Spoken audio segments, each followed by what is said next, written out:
I don't, because I believe we have a corrupt system. Maybe I'll be proven wrong.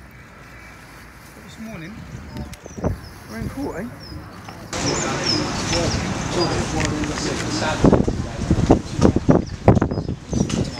Two mosques in New Zealand. If I told you today, say if I told you today, I was unaware of anything that's happened in New Zealand, would you believe me? It's been headline national news. If I told you that, would you believe me? Just answer the simple question, please. If I told you that, would you believe me? I find it unlikely. Okay, so now I want you to answer one more question. Yesterday, a sergeant police officer, this week, stood on trial in there and said he's a sergeant who's policed multiple English Defence League demonstrations. He said that. He had no idea who Tommy Robinson was. Do you believe that?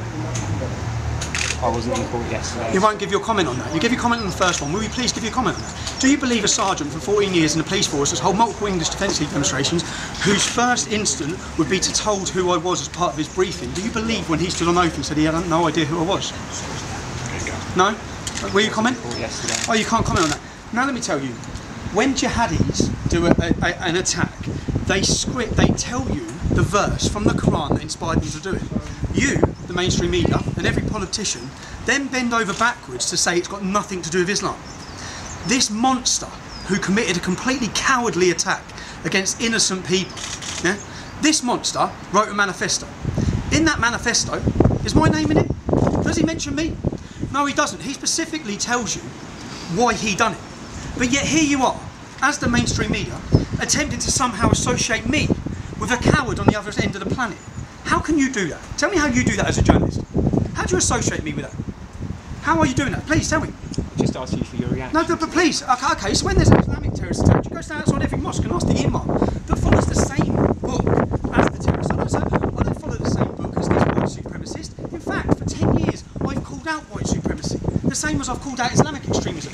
Any supremacy I've called out. But yet here you are as a journalist trying to associate my name somehow with the murder of 49 innocent people. You're a coward. Your journalism is a disgrace.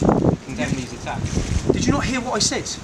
I said he's a coward and a monster who has massacred a lady on the floor whilst begging for help.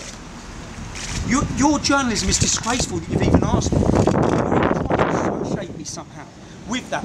Have you read his manifesto? It's his Facebook. Have you read his manifesto? Some. Does he mention me? No, so what does he mention for his reasons for doing this attack? He gives multiple reasons. So when you talk about the reasons, again, like Darren Osborne commits a terrorist attack, he tells you all why he's done it, yet you try and divert the attention to me somehow, which is exactly what you're doing now. This man has told you why he's done it. Unfortunately, as I've tried to plead and prevent, these attacks are going to happen. You have to stop it. But instead of stopping it, he gives the compact immigration policy as one of the reasons. He gives Rotherham as one of the reasons. I didn't rape any girls in Rotherham. That wasn't me. I didn't take 1,400 children as slaves. That wasn't me. So you're a coward for even trying to do that, and your journalism is absolutely disgusting.